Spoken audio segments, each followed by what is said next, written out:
bukan lautan, hanya kolam susu. Kahil dan cala cukup menghidupimu.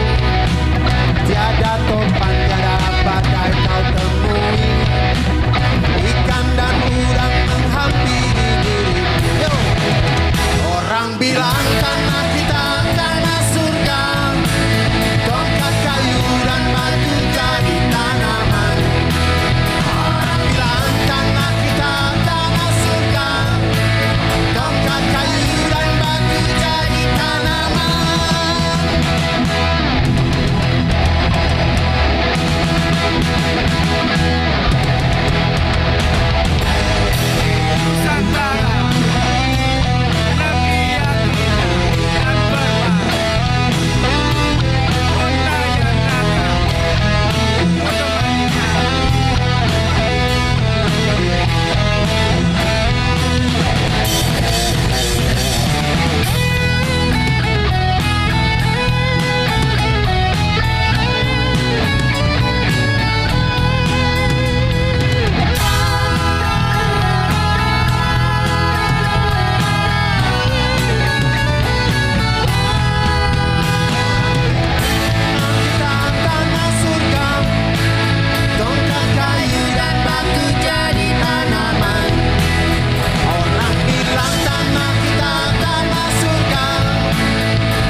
Terima kasih Anda masih bersama kami di Little VIP. Bentar, saya mau tanya, mohon maaf. Itu Pak Menteri kan ya? Kita tanya, Iya kan? nih ayah. Ini pasti bingung masa tanya, itu Pak Menteri bukan? Iya kan? Pasti dong Pak Menteri lah. Benar, Pak Menteri. Tepuk tangan buat Bapak Menteri kita. Kita langsung undang bergabung di sini, Bapak Hanif Dakiri. Menteri Tenaga Kerja Republik Indonesia. Bapak, bagaimana kabar? Luar biasa, Alhamdulillah saya sehat, Pak. Ini siapa nih presenter baru nih? Iya, betul. Ini Haya, reporter cilik kita, Pak. Oh, nih Ini nanti yang akan mewawancara Bapak, nanti nih Haya langsung. Saya akan mengawasi dari bulan. Oh, Kok dari bulan? jatuh nanti. Terlalu jauh. Tamu-tamu Little VIP tahu katanya Bapak juga jago main gitar ya, Pak? Nah, ya dikit-dikit juga. Dikit-dikit. Bapak semuanya kalau nyanyi, kita Nyanyi dikit, gitar dikit gitu. Makan juga dikit. Cuman kalau bekerja banyak. Nah, itu yang luar biasa.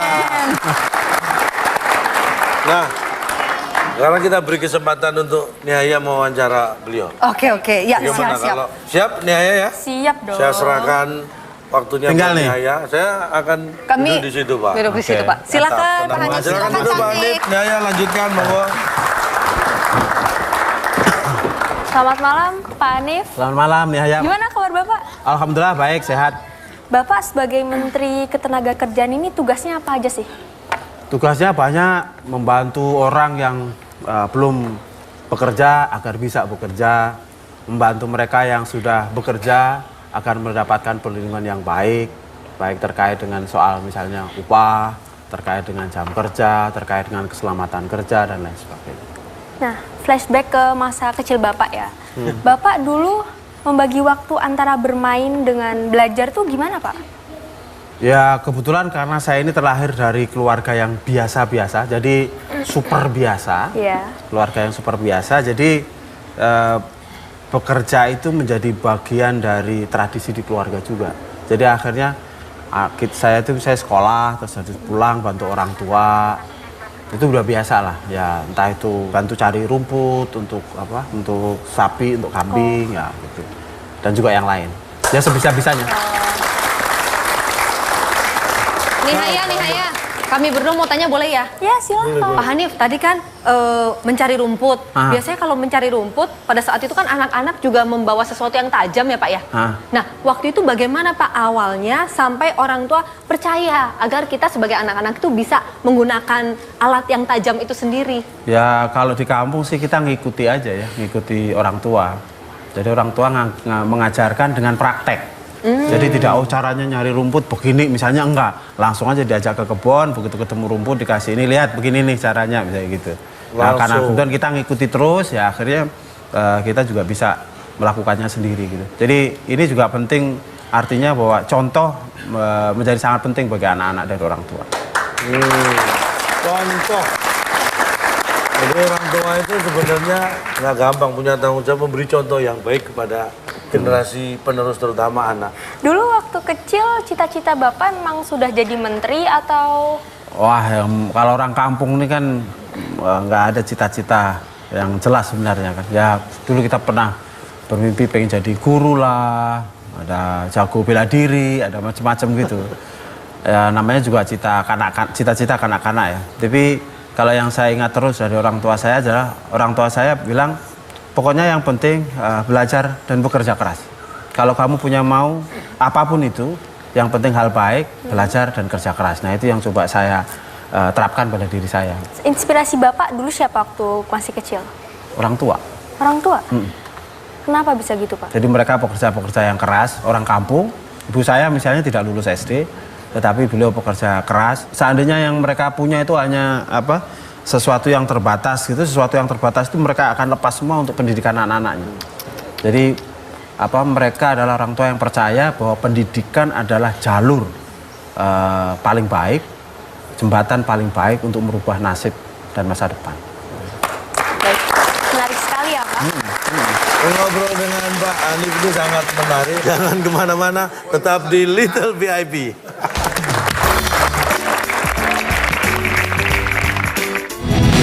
Pancasila, akulah pendukungmu. Patriot proklamasi, sedia membantu untukmu. Pancasila dasar negara, rakyat adil mampu sentosa. Kita di bangsaku, ayo maju, ayo maju, maju, ayo maju, maju.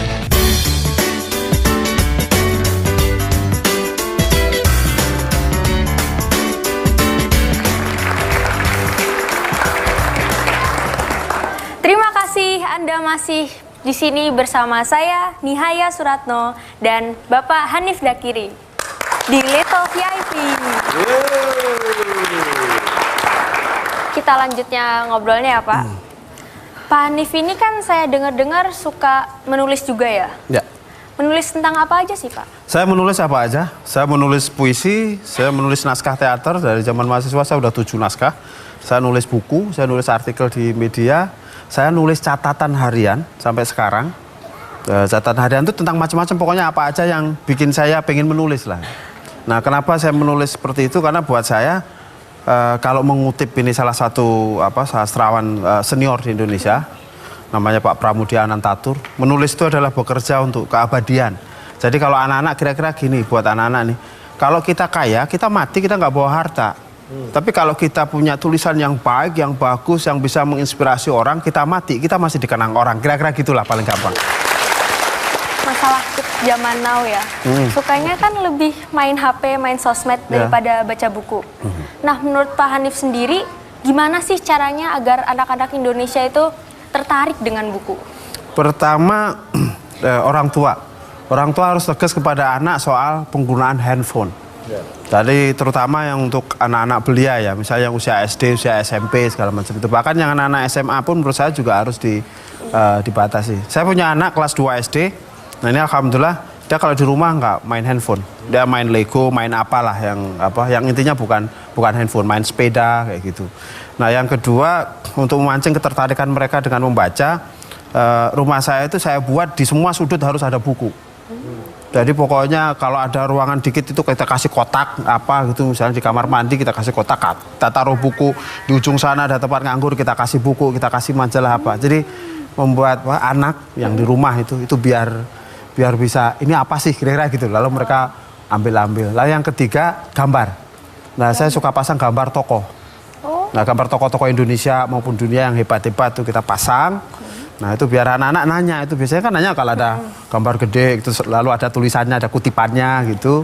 Itu siapa? Nah kita jelaskan, oh itu pahlawan nasional, namanya siapa dan seterusnya. Kayak. Kalau anak-anak mau tahu, jadi membaca untuk tahu lebih banyak.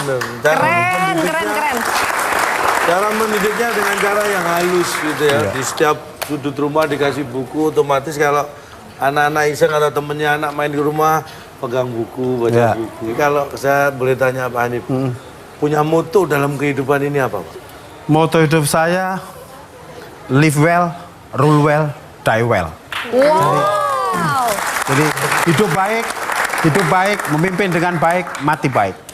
Keren banget. Nah Pak, tentang memimpin yang baik, biasanya kalau pemimpin itu kan juga istilahnya seperti tadi yang Bapak bilang ya, menularkan ilmunya, ada yang ditinggalkan. Nah kalau di Menteri Ketenagakerjaan sendiri Pak, ini ada nggak mungkin untuk mereka-mereka yang belum tahu ya bisanya apa, mampunya apa, mungkin dilatih agar skillnya terasah dan akhirnya memiliki keterampilan. Nah apakah ada Pak di sana? Ada di Kementerian Tenaga Kerja dan juga di daerah-daerah atau yang diselenggarakan oleh pemerintah. Kita punya balai latihan kerja yang menyediakan berbagai macam pelatihan, bahkan gratis. Gratis, itu misalnya ada pelatihan otomotif, ada pelatihan untuk IT, ada pelatihan misalnya untuk fashion design, ada pelatihan misalnya sekarang lagi saya siapkan yang khusus untuk kejuruan animasi dan games. Nah, lagi sedang dipersiapkan misalnya. Dan jadi banyak lah, ada welding atau ngelas, macam-macam. Jadi itu nanti bisa dipakai sebagai alat oleh anak-anak muda kita, baik untuk masuk ke industri, bekerja ke perusahaan misalnya, atau juga untuk berwirausaha. Saya kira memang ke depan ini anak-anak muda kita ini harus menjadi anak-anak muda yang kompeten, anak-anak muda yang terampil, yang keterampilannya mungkin harus di atas standar. Karena di luar sana, ini Ayah perlu tahu, persaingannya kan ketat. Mau cari sekolah baik, kita harus bersaing. Nanti mau cari pekerjaan yang baik, kita juga harus bersaing. Sehingga anak muda kita, selain harus dibekali dengan karakter yang kuat, dia juga harus dibekali dengan namanya kompetensi atau keterampilan yang di atas standar. Karena kalau di atas standar, pasti menang persaingan. Kalau cuma standar-standar saja, bisa menang, bisa kalah. Kalau di bawah standar, pasti kalah.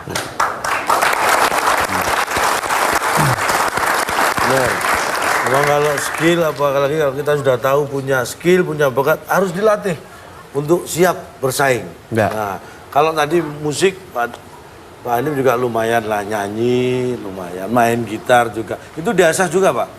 Enggak, kalau itu hanya hobi. apa ya, istilahnya hobi lah, hobi aja. Nah, kalau kita pengen lihat Pak Hanif main gitar nih. Iya, boleh, ya? Boleh dong.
Ini kita berterima kasih sekali karena Bapak berkenan hadir di Little VIP pada malam hari ini. Sama-sama, Cak. Ini adalah Little Baby spesial dalam rangka hari ulang tahun Metro TV yang ke-17. Dan ini kehormatan bagi kita karena sudah hadir juga tadi Bapak Saud Situmorang, Wakil Ketua KPK, dan juga Bapak Hanif Dakiri, Menteri Ketenagakerjaan Republik Indonesia. Terima kasih juga Tuni Ayah. Sama-sama. Ini reporter yang sudah luar biasa mewawancara tokoh-tokoh nasional. Terima kasih Miss Asti sudah menemani saya juga. Dengan senang hati. Mudah-mudahan tamu-tamu VIP kita malam hari ini, Bapak Menteri dan juga Wakil Ketua KPK bisa menginspirasi seluruh masyarakat Indonesia karena beliau berdua adalah produk dari sebuah keberhasilan orang tua mendidik anak. Benar sekali. Di mana orang tua tidak pernah memaksakan kehendak kepada anaknya. Karena ingat, setiap anak adalah istimewa. Dan kita akan sambut penampilan dari Bapak Hanif dan Pasmer Band.